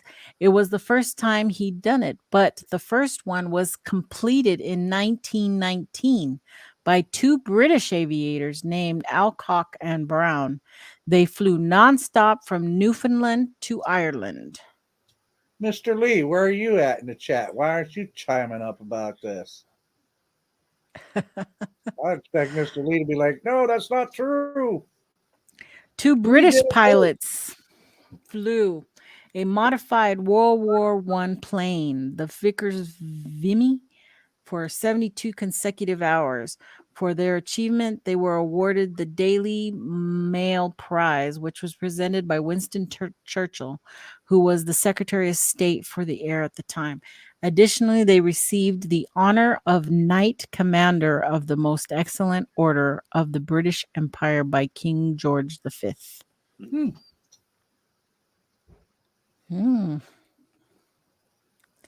Very interesting. The Wild West was incredibly violent. I've always thought so, but if you think if you think about the Wild West, we think it was unruly time with lots of shootings. The West wasn't actually that violent. During 1859 and 1900, there were around 1.5 gun-related murders per year. What? There were around 1.5 gun-related murders per year? 1.5. I guess one, they'd One- half die, man. Yeah, the lower part of their body died, or upper part Yeah. of the body. The other part's That happens every few minutes in some United States. I don't know about that stat too. I don't think Yeah. so. Because I No. think it's one of those towns where you carried a gun because I don't know, maybe I'm being influenced by TV, but you carried a gun every time you went to the saloon. Like people were shooting people left, right, and center, kind of thing. Well, yeah. I mean, I've been to Tombstone and I seen all the graves, the real Right. graves, So, and they have the same date on them. So that's wrong.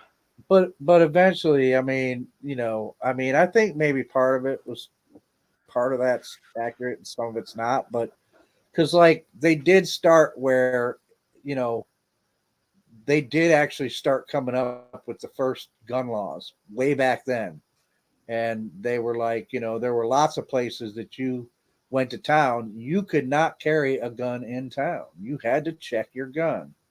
And if you didn't check it in with the local authorities, you did have to give it to, if you went to a saloon, you would have to hand the gun over and you would get it back after you left. Which never made sense to me. I'm like, well, now you're drunk. They give you back your gun. You're pissed off, yeah. Start acting like freaking Yosemite Sam and stuff. Yeah, it says here even the OK Corral shootout wasn't so much a shootout as it was the Earp brothers firing at the Clantons, McClowry gang. This violent massacre had a body count of 3. It wasn't like the movies where everyone is packing heat about to shoot you if they lose a card game. I don't know. We were always brought up to think that it was like that. So, well, a lot of it's been romanticized by the movies, and I don't think that they're saying that the Wild West wasn't violent at all. It's just, a lot of it's probably been added to. Yeah. Because obviously there was some violence, especially when it came to, right. The settlers and the natives. I mean, oh shoot, I messed that up. What are you gonna do when people come over and try to take your land? Right. Give you blankets with smallpox.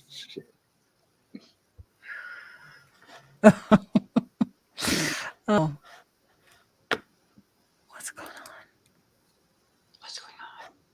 on? What is going on? I'm trying to figure out. It's got a mind of its own. Okay, I'm Yeah. back. Continents aren't what we think.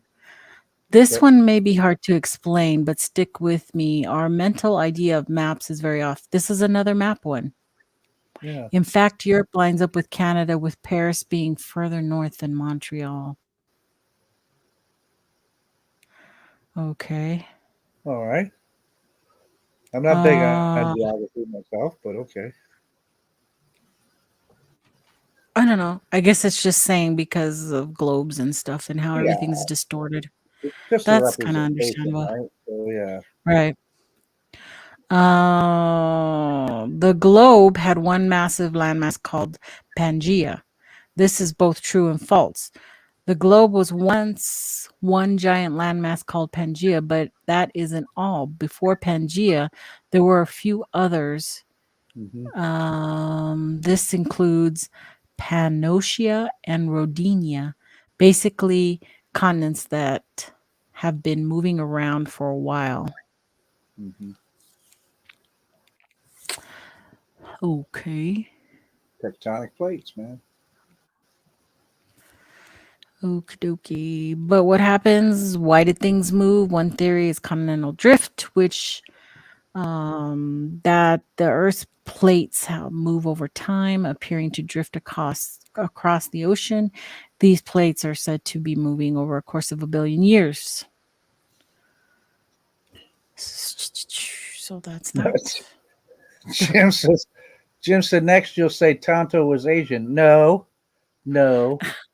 As a matter of fact, no, he wasn't. His Jay Silverheels, who played Tonto, actually, my mom went out to dinner with him when I was a baby. Yeah. He was your father? No, he wasn't my dad. But oddly enough, weirdly enough, my father's name was also Jay. Oh, gets My mom thicker. had it for a guy's named Jay, I guess. Spherical geometry can be difficult for some, especially flat tards. Well, they have a problem with the pieces. Why do pieces coming in a square box when they're round? They're cut in triangle pieces. I don't understand. It's so confusing. No, Moog, they're not a half. Oh, great. Now I'm always going to think that. I'm not a half breed, Moog. I have no native in me at all. I am all European descent, man. Yeah, the Vikings, we told you already. Templar. Yeah, there's some of that in there too. We already said that. There's some of that there too. What is this one? 37 US maps that illustrate. Oh, I think I made it to another thing. I mean, it'd be neat if Jay Silverheel was my dad, but he wasn't. Well, that's it. Okay, here's one for you. I was thinking about this earlier. You guys remember the Foo Fighters? You remember what that is? Yeah. Yes. Yeah. That's UFOs from the Second World War. Like that. Right. Do you know what those are? Well, the lights, you mean? Everyone kept saying they were UFOs and stuff. You know what they actually were? Oh, wait. The U.S. government knows. The British government knows. French government knows. The German government knows. Okay, just tell us. What was it? I don't know. I'm just asking questions. I thought we were supposed to ask questions. You're asking me? No, I know the answer, but I have no idea. I thought Foo Fighters because I was raised in the military bases in the Air Force, and so I kept hearing about the Foo Fighters and Foo Fighters. It wasn't until I think last year that I found out that the governments have known what the Foo Fighters were, even though again people in society keep saying, "Well, yeah, UFOs are spotted in the Second World War." That I think it's a micro beam of some sort. Either are you looking it up right now? Sounds like I was trying to, but my cordless is not communicating. So they used to project that outside of the planes and the Allied planes to make them think. Not the Allies did it, the Germans did it to try to freak out the Americans and the Allies smash into each other, or they thought if they could hit the plane with it, it would cause some kind of disruption or something like that. So it's just, and I'm 58. Find out that news when I'm 58, buying into the whole drinking the Kool-Aid narration that's been passed down from cultural environment, knowing other pilots talking about it too. I'm not a pilot, not other pilots, not me, I'm a pilot, but the other people who were in the forces talking about fighters and UFOs, and then finding out later that no. And then finding out, first of all, the governments know about it, and no one's ever talked about it, and people are still spreading it around. Yes, just like Sasquatches from Attack the Vikings. Yeah, okay, that's a letdown. That's kind of interesting too. There's a reason why the Vikings and what people use as that is in the Chronicles. It talks about how the Vikings viewed them as very ugly and hairy. Well, the problem was in the Vikings culture, they're blondes, gold haired, and anyone with dark hair, black hair, First Nations, long, dark, black hair, it's ugly. It's gross. It's detestable. They're using the same. And well, the other thing, the person who wrote the Chronicles for the Vikings, because Vikings didn't have a written language at that time, from my understanding, was a British monk who was kidnapped and traveled with him, and so he started writing down the chronicles of all the adventures. Thus, we have the chronicles today that you can read online in English to help you understand that. No, Sasquatches never attacked the Vikings. Did you hear that down the road? Raise your friends. All right. 5 pieces of information compared to you two that have 480,000 pieces of information you shared tonight. Yeah. But I have been eating. You gave me a chance to eat my chili over here, and I can just have pie in as soon as we're done here. Or 2 minutes and 7 seconds. Wow. Oh man, we went through a bunch there.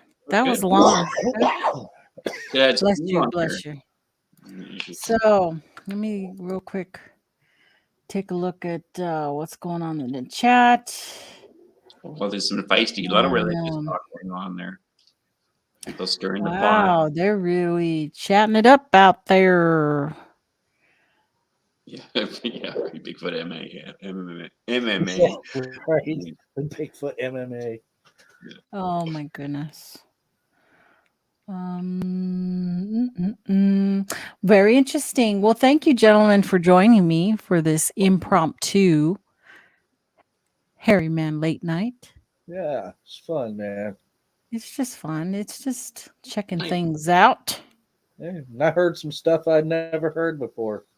Some of which I still don't believe. Like I still say Betsy Ross so dead man flag, and you can't convince me otherwise. Flag. Yeah, birds aren't real. Birds aren't real. Yeah, you're still finding that. I can't believe that. How funny. Well, first of all, that the U.S. is bigger than Canada. It's not. It's in chat. Documented now. And if you look at certain places on YouTube, certain places on YouTube, gorillas aren't real either. Oh. What? Well, we're not real. Probably the same guy that says birds aren't real. They have our own cells. I know that. So. Yeah, there's one guy on the YouTube that's nothing's real. Birds aren't real. Gorillas aren't real. Aardvarks and all that stuff. Oh, platypuses aren't real. Oh. Yeah. Nothing's real. Well, gentlemen, I'm going to bring this show to the end because I am quickly losing control of the place here. Nothing's working. My keyboard's not working. My light's gone out. Yep, something's telling me it's time to hang it up for the evening, and hopefully I can get things fixed by tomorrow. So please, y'all, tune in tomorrow night for my regular show, Hairy Man Hoaxes and Hoodwinks, where we will be discussing the ABCs for squatching. Nice. And it should be pretty interesting. Anything else, Joe? You got anything? Huh? What? I said ABC does not stand for already been chewed. Oh. No. And Leon, you have a great dinner tomorrow as well. Oh, yeah. I have a fire too, which is nice. So. Oh, absolutely. I get the house number 2 times now in my house. Can we have mozzarella and Oh, pie? gosh. And pie if you don't eat it. Pumpkin pie. Okay, everybody, thanks for coming over, and hopefully we'll see you tomorrow night. So good night, y'all.